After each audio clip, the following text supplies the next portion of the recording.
So, welcome everybody. So I'm not a therapist and this isn't therapy, but this is the emotional healing space. I'm a woman on a healing journey and I share based on my personal experience. And we're going to talk about boundaries because it's such an important thing to talk about. So I'm not here to tell you what you should be doing or to give you a list of things that you have to get done. I am just inviting you all to listen to your intuition about kind of like what is it that maybe, what direction you maybe need to go in, or what is it that you need to be thinking about. And so we're going to go into depth about boundaries. And as we do, I'm going to mention essential oils. And so the same thing applies. Not all of it's going to apply to you, but if it does, great. If you've got doTERRA oils, go ahead and pull them out while you're listening. I'm going to give you guys some suggestions. So let's talk about boundaries. So the first thing I want to say about boundaries is it is literally impossible to heal without boundaries. Again, my opinion, you can disagree with me, but my opinion, it's literally impossible to heal without boundaries. I used to be a person with very poor boundaries. I was a person who was like, my door is always open. I'm always here to help.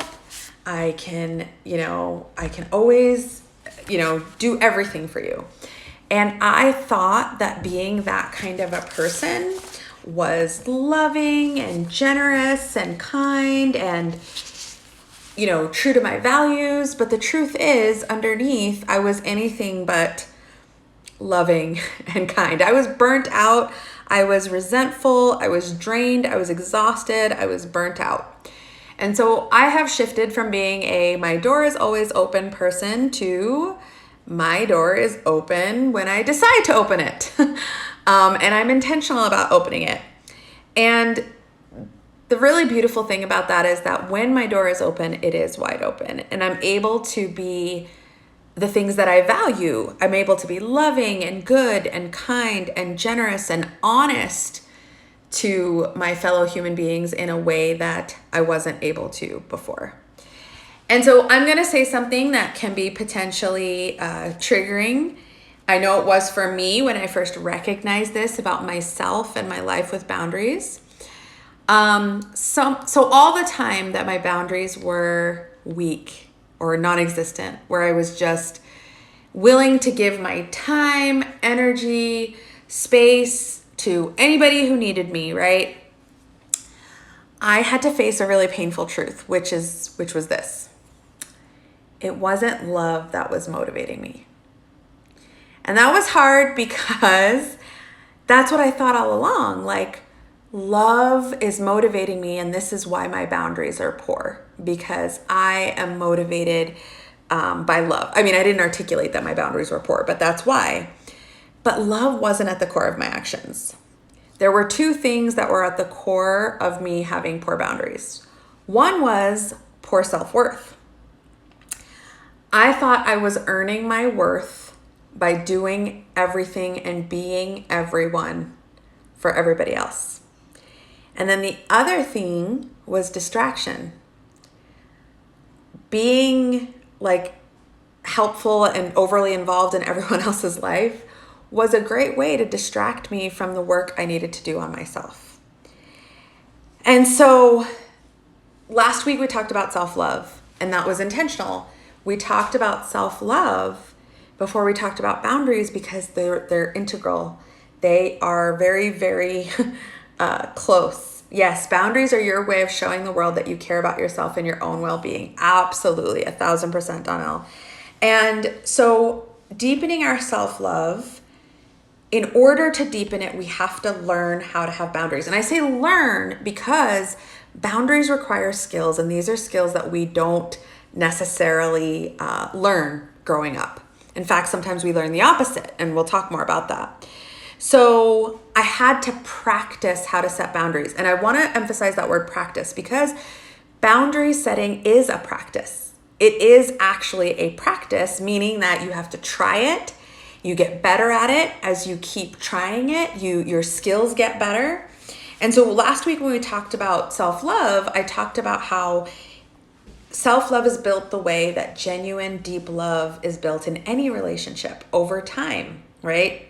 Small, consistent actions, right? And we are able to really love ourselves. So one of the most important actions that we can take to deepen our self-love is to have boundaries. And so here's why that's the case. Let me explain that a little bit. Imagine a small child who you are entrusted to protect, okay? Whether you're a parent or an auntie or an uncle, you have a small child and you are entrusted to protect them. Yet you consistently put them in harm's way. You consistently skip feeding them meals. You consistently put them in dangerous or hurtful situations. They've got a bully in their life and you just keep shoving them out that door to that bully's house, right? What would happen over time? Eventually that child would stop trusting you because you have not, it would take a long time, especially with a child, but you haven't been protecting their time, their space, their energy. You haven't been keeping them safe. So now let's apply that to ourselves. Okay, so drop a 1 in the comments if you have ever been guilty of not protecting yourself. Have you ever been guilty of putting yourself in a situation where it wasn't your best interests? Yeah, so I see a lot of 1s, right? And so boundaries are how we choose to honor and protect our time, our bodies, our hearts, our property, our energy, right? Boundaries are about safety and protection. And so we're going to deepen our self-love because when we show, so let's go back to that little child. When you show that little child that you will always be there to look out for their best interests, to keep them safe, to protect them, then they start to trust you, that love deepens. So think of your own inner child. When you look out for yourself, when you have your own back, you deepen your self-love and your self-trust by consistently asserting your boundaries. But let's go back to what I said earlier. A lot of us, we didn't learn these skills growing up. And one of my favorite parts about boundaries requiring skills is that skills are things we can improve. So these aren't gifts. They're not just something that we're just naturally born being good at, although some people are probably naturally better at boundaries than others. They're skills and we can get better at them, we can practice. So many of us didn't have good examples of healthy boundaries as we grew up. In fact, many of us were encouraged not to honor our own boundaries. And so that could have been through abuse, which is the ultimate violation of boundaries. But there are lots of seemingly innocent acts that are normalized that are actually boundary violations. So I'm going to talk about a few of them. And you can drop a 2 in the comments if any of these have ever applied to you. Were you told to hug or kiss or have physical contact with others even if you didn't want to? Did you have your feelings dismissed? So this can look like extreme, like there's nothing wrong with you, get over it. Or it can be, you're okay. There's nothing to be afraid of. That's silly, right? That's a boundary violation. It might not feel like one, and obviously a lot of people didn't intend to hurt you, but when you know how you feel and somebody comes along and says, no, you don't feel like that, that's a boundary issue, okay? Criticism, bullying, being forced to share. This is a big one. Given responsibility for the feelings of others. So that will make mommy sad if you don't eat your dinner. Okay. Lack of privacy. No choice over how to spend your time. Coerced into decisions or not being allowed to make decisions around things like what to wear, what to eat, or major things like jobs, colleges, relationships. Another boundary violation is constantly being told that you have to defer to the needs of others. So this is something that we can be socialized into based on maybe our gender or our age or our social status. And so, and this is just like a tip of the iceberg stuff, and I can see a lot of twos. So I know that many of us are familiar with this. So I do want to say this. If as a parent you have done any of these things, which I have done these things, I have not always been good with boundaries with my kids because I just passed on what I was taught until I knew better. So I've done these things. I've dismissed my children's feelings. And healing those relationships is about honoring them and the mistakes that I made. So it's no wonder that setting boundaries can feel really difficult because it goes against many habits that have been ingrained in us since childhood. So we have literally been trained, many of us, so depending on our identities as well. So I am a woman, I'm a mother, I'm the oldest daughter of an immigrant family from a very communal culture that places a lot of emphasis on what women sacrifice and what women do. And so, yeah, it can go against what's been ingrained in us since childhood. So that's the first thing I want to normalize.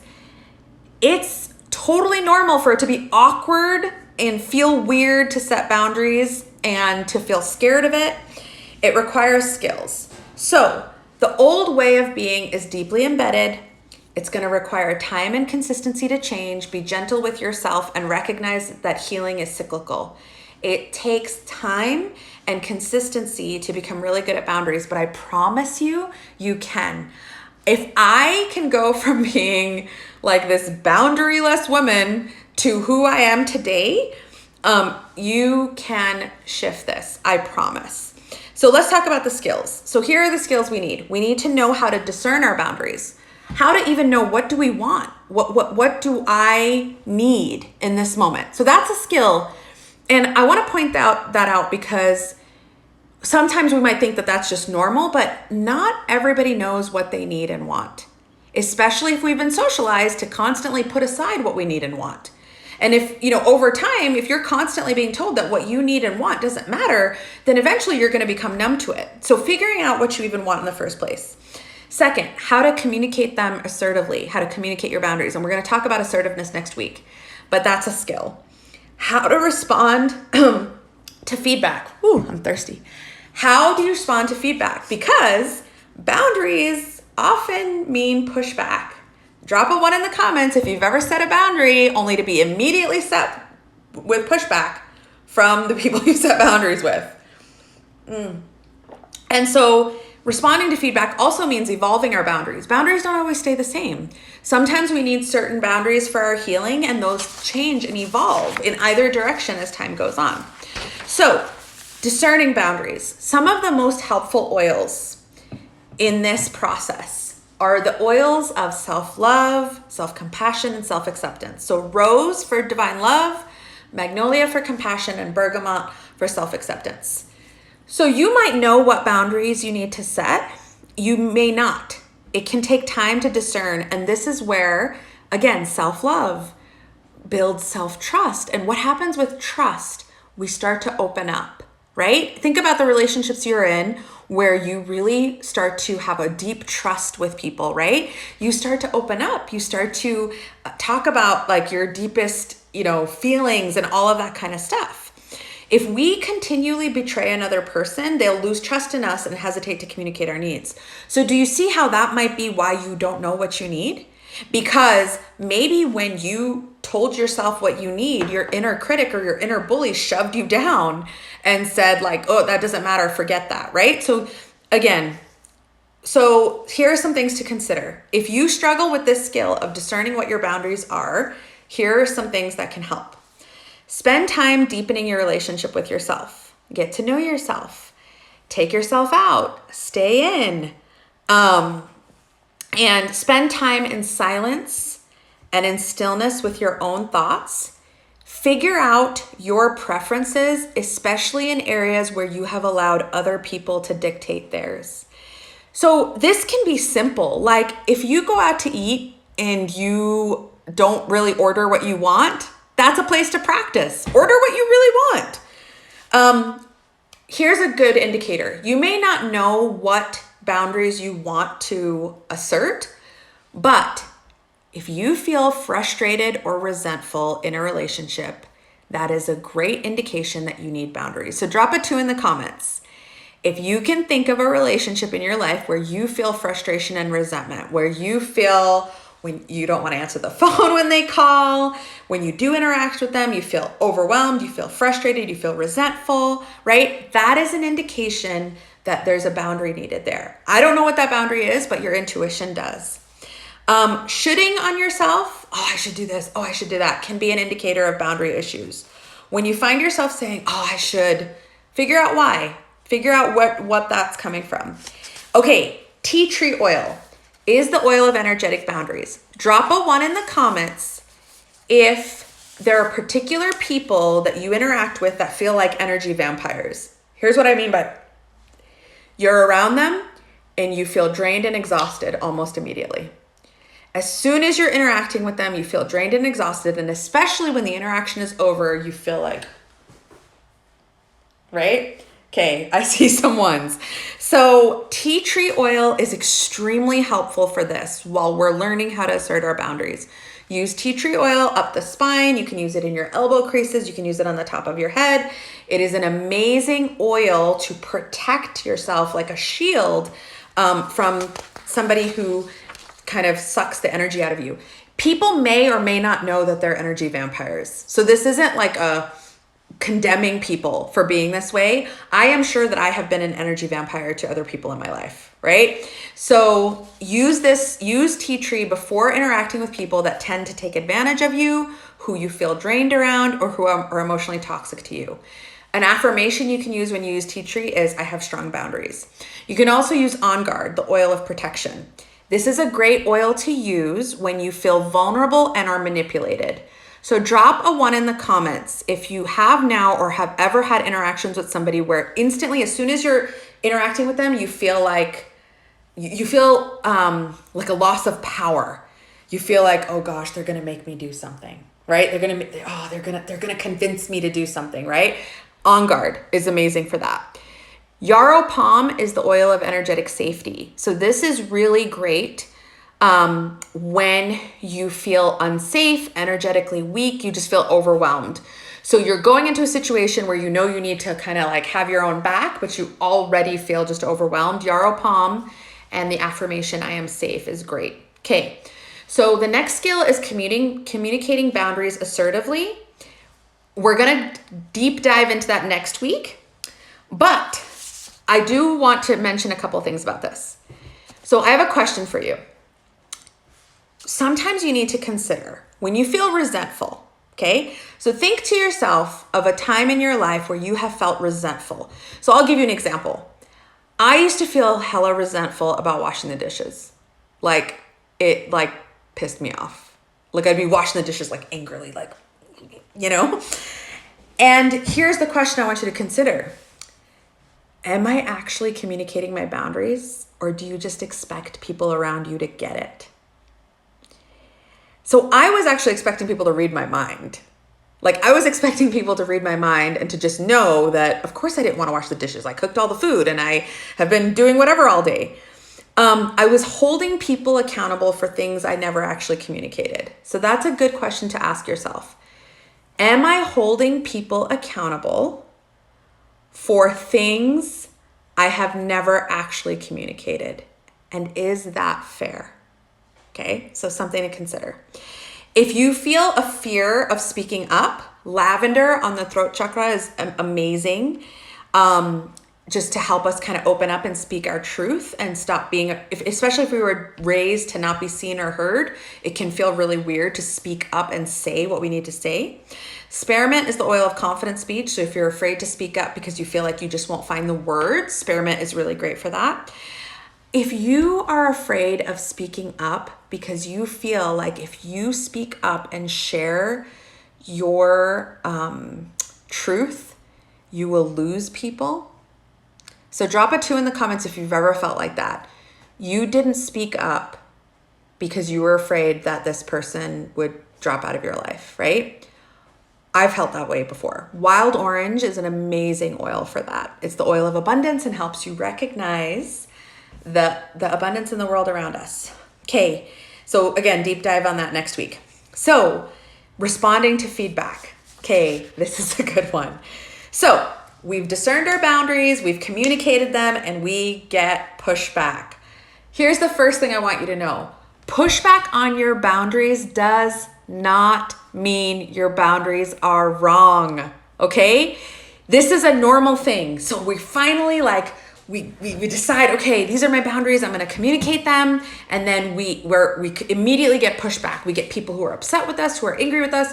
And so it feels like we made the wrong decision. And it especially feels like that if we are recovering from people pleasing, which a lot of people who struggle with poor boundaries are. And so then we're like, oh my goodness, I made them upset. And we push back. Maybe they call us selfish. Maybe they respond with the silent treatment. Maybe they mock us, or they're petulant, or they're angry, or even abusive to us. And generally speaking, the level of pushback will often indicate whether or not you should even be in a relationship with them. So you lost them, transitioning to deepening self-awareness and love, being okay with not being okay. Yeah, that's really important. And this is, again, where the self-love comes in. So if you're afraid of setting boundaries because you're afraid of losing people in your life, right? As you practice consistently setting boundaries, your self-love increases, and then you're okay with being by yourself. You're more okay letting go of relationships that are past their expiration date, right? The thing I want you guys to know is you're not alone. I've been working with people about boundaries for years now and teaching about this. And I think it's true for everybody who wants to set new boundaries. Knowing what to do with the pushback is really difficult. People who gain perceived benefits from us not having boundaries will always push back when we set them. So that's a significant thing. It doesn't mean that our boundaries were wrong. In fact, it usually means that's how necessary the boundary was. Here's a tip. It might be tempting to explain your boundaries every time you get pushback. So drop a 1 in the comments if this sounds familiar to you. You set a boundary. People are upset with it. And so then every time you talk to them, you explain it in a different way. Well, I need to do this because of this. And then it's because of this. And this is why. But I need this. And da-da-da-da. And then you have this experience over and over again. Oh, I'm so happy to hear that this is something you needed to hear so badly. I'm glad I showed up today. Right? So we're tempted to just explain it over and over again, all these different ways.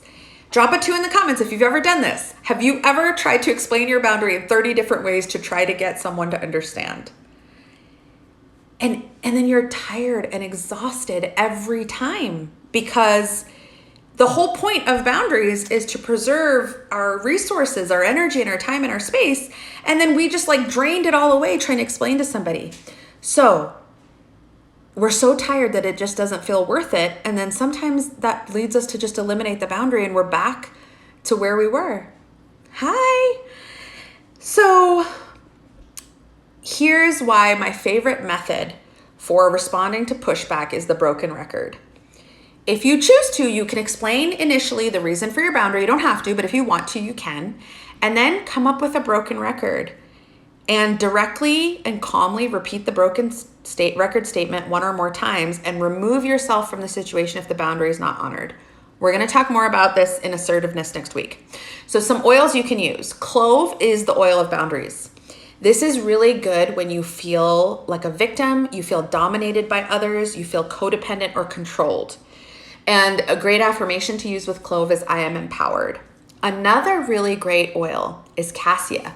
So if you struggle to set boundaries because you feel embarrassed, so you know that feeling, and I've needed all of these oils and had all of these experiences, which is why I'm sharing this with you. When you feel embarrassed to assert your boundaries, you feel like, oh, who am I to say this, right? Shy, insecure, timid. So a great affirmation with cassia is I am confident. So a couple things to consider before we close and just have this closed conversation on Zoom. If you want to join us on Zoom, just go to calendly.com/essentiallyawake and you can come to future sessions. But boundaries can evolve. They need to evolve because boundaries depend on our needs and our wants, and those change because we're human beings, right? So our needs change over time. We also need to consider how other people honor our boundaries or don't, and determine how our needs need to adjust. And this is a super helpful tip for me. When you assess boundaries, especially if you've never really done it before or haven't done it consistently, it's super tempting to figure out your boundaries by focusing on how other people are going to react, right? Have you done that? Like, okay, I'm going to say this and then they're going to stop doing that. We can't do that. It doesn't work. It's futile. What is super helpful is to recognize that whenever you are creating boundaries, it's about you. It's not about their reaction. It's not about what they will or won't do. It's literally about your wants and needs. Asserting boundaries can feel incredibly awkward, even painful. That's okay. It's okay.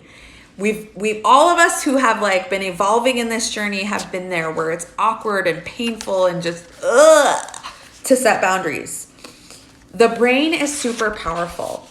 You've been walking forward your whole life, right? Most of us, all of us, I think. We walk forward, one step in front of the other. What if all of a sudden you had to walk backwards all the time?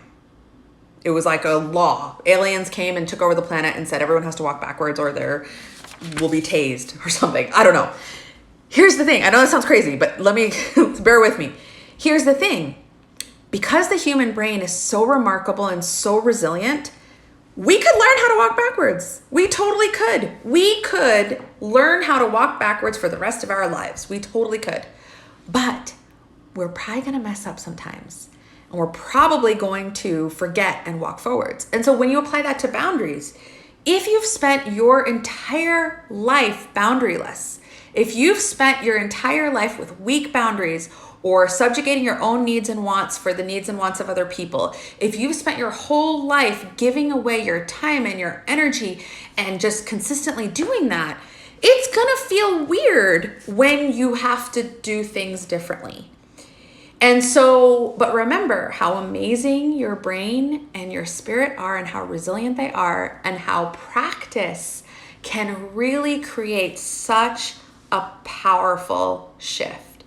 You can learn how to walk in a different way. You can learn how to discern, communicate, assert your boundaries, and how to evolve them and how to respond to pushback. So, I hope that this was helpful. I'm super excited to talk to you guys on Zoom. I'm going to close now. And again, if you want to join us next week, Calendly, so calendly.com/essentially awake.